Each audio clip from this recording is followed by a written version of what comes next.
Hello and welcome to Impossible Conversations, the programme where we interview key figures in the art world, past and present. Today I'll be speaking to French artist and writer Marcel Duchamp, who is considered to be the father of conceptual art. So, Marcel, where were you born and what kind of upbringing did you have?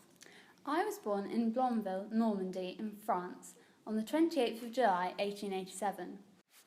My father was a notary, while my grandfather was a ship engraver. My older brothers are both artists. Jacques Villon is a painter, and Raymond Duchamp Villon is a cubist sculptor. In 1904, at the age of about 17 or 18, I joined my brothers in Paris and attended the Académie Julienne. And how old were you at the start of the Great War, and what were you doing immediately before the outbreak? Were you making, exhibiting, or selling your work? My work early on was of figures influenced very much by Matisse and Fauvism. In 1911, I began to develop my own style of cubism, which combined earthly colours and mechanical forms. It was during this period that I created one of my most famous pieces, Nude Descending a Staircase. However, after 1912, I began to abandon painting and focus my attention more on my ready-mades, for example, the bicycle wheel, which I made in 1913. At the outbreak of the war, I was 27 years old, and it was around that time that I was continuing to make my ready-made series. So, what did you do during the Great War?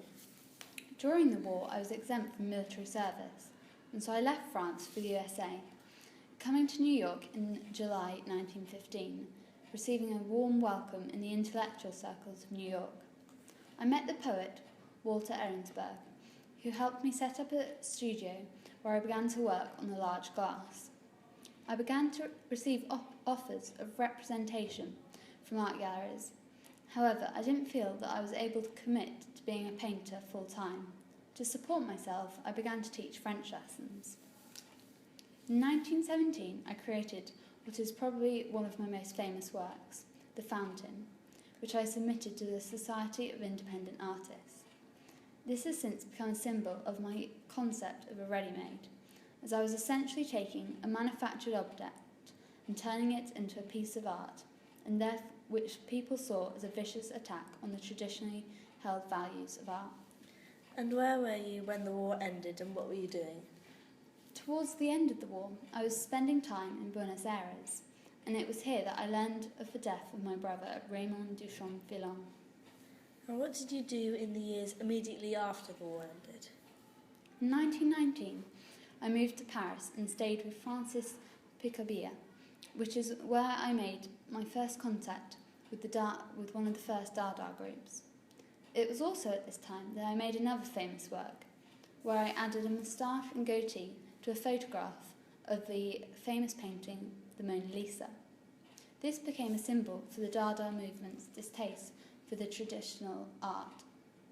However, in the early 1920s, I started to become less and less interested in art and began to turn my attention towards other things, mostly cinema, where I became very interested in experimental film. And what are your key interests and how do they influence your work? My key interests are really challenging what art means and what people accept as art.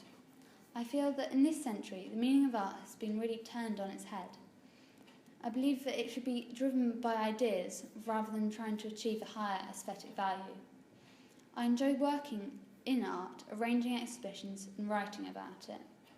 So who do you consider your greatest artistic comrades in the years following World War I? Of course, Walter and his wife Louise, who I met when I first arrived in New York in 1915, were really great partners and support throughout my artistic career.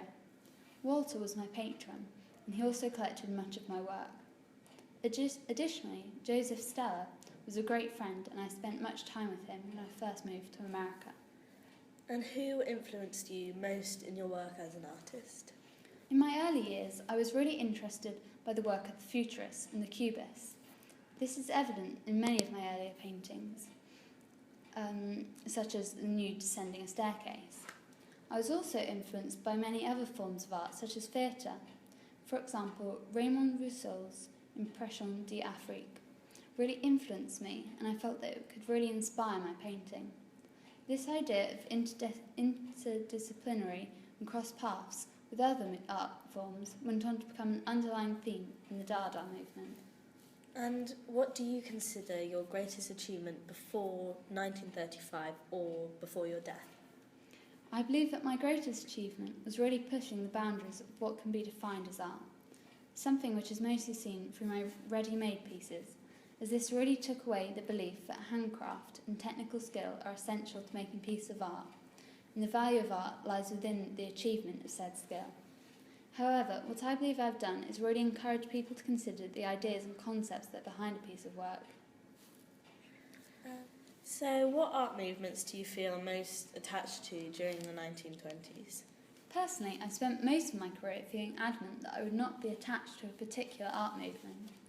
However, I was closely allied with many a movement. For example, I was the pioneer of the Dada movement. This group of artists was really involved in questioning what should be made and how it should be made. Additionally, I was also involved with the Surrealists, who were comprised of many of my friends from the Dada group. And what do you think your legacy will be? I think that my legacy will be that I was one of the first people to open the doors for people to really question how to make art and what it means in the 20th century. Of course, this is not something that I alone achieved, but I admit that I played a part in one of the most exciting times in art history, with the formations of the Dada movement and Surrealism, which you could say paved the way for the birth of conceptual art. And how do you think your move to the United States influenced your development as an artist? Upon my arrival to the US, I received a very warm welcome among the art community due to the fact that my work, Nude Descending a Staircase, had already been viewed and admired there previous to my arrival. I think that moving to the US was really key in my development, both in terms of my work and developing connections with people and artists. This is something I don't think I'd be able to do if I had stayed in France. Additionally, I think that the new culture and society that was emerging in the US at the time was really interesting and produced some really influential figures in the art world. And why is it that you never participated with the group activities of, say, the Dadas or the Surrealists, despite agreeing to be associated with them? I was never particularly keen on participating in these groups because I felt that I always wanted to make a personal contribution to the art community and put forward my own ideas, something which would not have been possible if I had had to adhere to the rules that are imposed by being part of a group. Although the ready-mades by definition were something that you were not required to make, how much planning and thought was put into objects that you did choose? I wanted to find objects that were perhaps unremarkable. They neither repelled or attracted me. I merely reached a point of indifference. This may seem very easy due to the fact there are hundreds and hundreds of different objects in the world.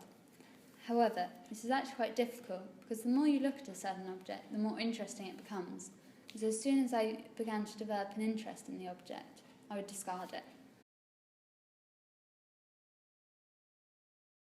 And how do you feel about the value that is assigned to your work when, in many cases, you've merely signed it with your name and this is the only thing that distinguishes it from one you can buy in a shop? I think that this is a very interesting question, although one that is not so easily answered.